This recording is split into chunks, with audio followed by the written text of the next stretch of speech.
Je suis en seconde au lycée Norman Foster. L'autre jour, mes profs se sont regardés et ils ont dit On va faire la 9e édition. J'ai pas compris de quoi ils parlaient. Ils ont dit On va accueillir 371 collégiens et vous êtes 90. et ils ont ajouté. Et vous serez les ambassadeurs. J'ai regardé la cour, elle me paraissait petite. J'ai compris que j'allais être propre. Alors je me suis entraîné pour être prêt. Bref, on a fait bâti et maths. Pour la visite de l'établissement, on a fait un truc structuré. On n'a pas juste fait un tour de cours, on a fait le tour du lycée dans l'ordre de construction d'une maison. Une sorte de visite dont vous êtes le héros. Mais en respectant la sécurité. On a commencé par les géomètres topographes. Ils étaient plantés là, avec leur instrument de mesure bizarre. L'élève de topo nous a dit On prend les points, on sort des plans, sans nous, pas de maison. Ensuite, on a croisé les assistants d'architectes. Ils modélisaient des maisons sur leurs écrans. C'est dans leur tête que va naître le projet. Les économistes chiffrent les idées et s'assurent que le projet respecte les règles de construction. On a continué vers les travaux publics. Là, c'était le parc d'attractions. Des mini-pelles, du matériel lourd pour faire, routes et ronds-points, postes de canalisation et terrassement. Puis on est allé à l'atelier des maçons. Ils nous ont expliqué la pose de linteaux, le coffrage, le décoffrage, le crépi, les bancs pour la mini-entreprise. On a enchaîné avec les menuisiers. Ça sentait bon le bois. Ils ponçaient, sciaient, utilisaient toutes leurs machines pour confectionner des meubles. Ils les ont même fait essayer au 4e. Enfin, on a fini par les plombiers. Ils travaillaient dans leur box pour réaliser leur salle de bain. Ils nous ont expliqué le cintrage, les raccords, le chalumeau. Bref, Peu importe la salle ou l'atelier, tous les élèves nous disaient on a besoin des maths dans nos métiers. ensuite on est passé aux choses sérieuses. Les ateliers mathématiques liés à nos métiers. Nous, les menuisiers agenceurs, on leur a parlé achat de parquet. J'ai expliqué qu'avant de le poser, faut calculer l'air de la pièce.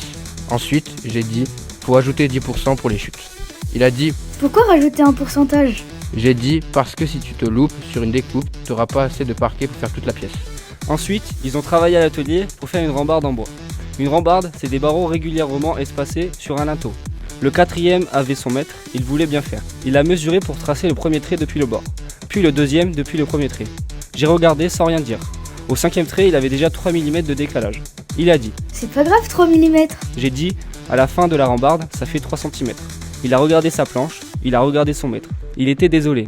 J'ai dit, on recommence avec ma méthode. Au lieu de mesurer depuis le trait d'avant, tu mesures toujours depuis le départ. On a refait. Les traits étaient exactement au bon endroit. Bref, ils ont calculé, ils ont tracé, pas d'erreur accumulée. Chez nous, les plombiers chauffagistes, ils devaient faire une fontaine, une vraie, avec de l'eau qui coule. Avant de toucher quoi que ce soit, il fallait calculer la longueur du tuyau. J'expliquais le principe. Quand tu assembles un tuyau avec un raccord en coude, le raccord avale une partie du tuyau, il faut donc calculer pour avoir la bonne longueur. Ensuite, fallait identifier le bon tube. Pour ça, on devait mesurer le diamètre. Et pour le mesurer précisément, tu utilises un pied à coulisse. J'ai sorti l'outil. Le 4e l'a regardé comme si c'était une relique d'une civilisation perdue. Il a dit, Ça sert à quoi ce truc? j'ai dit, à mesurer avec précision. Il a pris le pied à coulisse, il a lu 19,6 mm. Il a dit, Ah oui, effectivement c'est précis. à l'atelier, on met le tuyau déjà coupé dans la filière. J'ai dit, à toi de faire. Ils ont tourné la filière, ça grince, ça résiste, c'était physique, mais ils ont tenu. Ensuite, on a fait le joint, ils ont enroulé la filasse, concentré, appliqué, puis ils ont mis la pâte. Ils ont trouvé ça marrant, faire des maths en se salissant. Puis le serrage, on emboîte, on tourne, on force, l'assemblage était fini. Bref. Ils ont raccordé, on a branché, l'eau a giclé, c'était gagné. Chez nous, les gros œuvres, ils ont fait une dalle en béton armé. Avant de commencer, on a demandé qui savait de quoi était constitué le béton. Les 4e participaient et on les interrogeait. Ils ont tout trouvé. Puis il a fallu calculer parce qu'on ne fait pas du béton au hasard. Enfin, certains le font mais ça ne tient pas. J'ai dit, pour connaître les quantités, on doit d'abord calculer le volume de notre plaque. Certains 4e se rappelaient de la formule, d'autres pas. On les a aidés.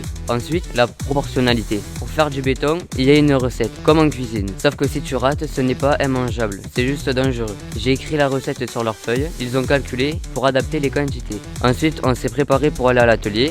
On a fait le béton avec le volume qu'ils avaient trouvé. Avant de le couler, les armatures. J'ai expliqué pourquoi. Puis les 4e ont étalé le béton avec les truelles. Ils ont lissé la surface, tapé les côtés du coffrage. Un 4e tapait fort, trop fort. J'ai dit doucement, c'est juste pour chasser les bulles d'air. Il a tapé moins fort. Bref. Ils ont calculé, utilisé la proportionnalité pour doser chaque ingrédient, couler le béton, fierté maximale d'avoir fait une dalle bien réelle. Chez nous, les travaux publics, le défi du jour, c'était de tracer une tranchée perpendiculaire au trottoir sans équerre. Un quatrième a dit Sans équerre, comment on peut faire un angle droit? j'ai dit Pythagore. Il a fait une tête, j'avais prévu cette tête. Les quatrièmes avaient 3 décamètres de chantier. Je plante piqué pour le départ. Le premier déroule 3 mètres. On plante un autre piqué. J'ai dit aux autres, trouvez le point qui est à la fois à 4 mètres du premier piqué et à 5 mètres du deuxième. Ils ont cherché, tâtonné, et puis les 2 décamètres se sont croisés. Ensuite, ils ont fait le deuxième atelier, le calcul de pente. J'ai posé le matériel sur le sol, j'ai expliqué le principe, une pente c'est une inclinaison. Ils ont posé la règle dans le sens de la pente. Placé le niveau sur la règle, soulevé son extrémité jusqu'à ce que la bulle soit au centre. Et enfin, on mesurait la hauteur entre le bas de la règle et le sol. J'ai dit, après tu divises cette hauteur par la longueur de la règle. Il a dit, Et ça donne quoi? j'ai dit, la tangente de l'angle, c'est-à-dire la pente. T'as pas encore vu ça en cours, mais quand tu le verras, tu penseras à moi. Bref, ils ont mesuré, calculé et c'était réglé. Nous, les techniciens d'études du bâtiment, on a proposé aux collégiens de faire un devis pour rénover le sol de la cafette. Un quatrième dit C'est quoi un devis?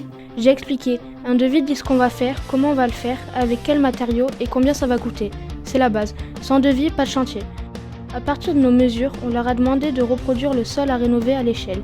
Ensuite, ils ont calculé l'air, on leur a montré une formule, celle d'un trapèze. Puis, on a modélisé avec un logiciel, ils ont entré les mesures, les murs se construisaient sur l'écran, la cafétéria est apparue en volume, leurs mesures, leurs calculs étaient devenus quelque chose de visible, de concret, de réel. Le logiciel a calculé automatiquement l'air du sol, on a vérifié, ils ne se sont pas trompés. Dernière étape, le devis. On a ouvert le tableur, j'ai expliqué la structure, ils ont entré les données, les quantités, les prix unitaires et les formules. Le prix total est apparu automatiquement. Bref, ils ont calculé la surface, vérifié avec le logiciel, fait un devis sur tableur, et le sol de la cafette, lui, il attend toujours. Mais maintenant, il y a un devis. Nous, les géomètres topographes, on a proposé de vérifier si les allées du lycée respectaient les normes PMR. Un quatrième a dit PMR?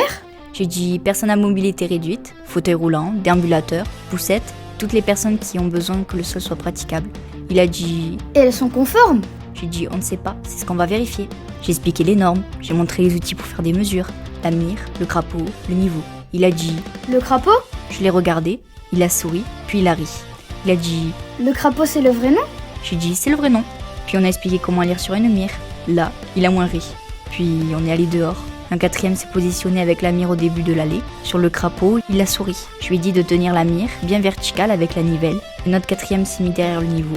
Les graduations de la mire sont apparues nettes. Il a lu les mesures, puis on est rentré en salle. On a ouvert le tableur. Là, on a fait des moyennes pour contrôler nos mesures. La logique du tableur, des signes égaux pour les calculs. Et puis les portées, la pente. Et à la fin, j'ai dit alors, qu'est-ce que t'en penses? Il a dit C'est bon, la pente respecte les normes. Bref. Ils ont visé la mire, fait les lectures, rempli le tableur, conclu sur la conformité. C'est une sacrée responsabilité. Bilan du projet, 371 collégiens, 90 ambassadeurs, 0 blessés. presque aucun outil perdu et beaucoup de sourires. Les collégiens ont compris que les maths, ça sert à construire du vrai. Nous, on y est arrivé élèves. On est reparti tuteurs et ambassadeurs. Ils sont repartis avec des projets. On est reparti avec de la fierté. Bref. On a fait Bâti tes maths.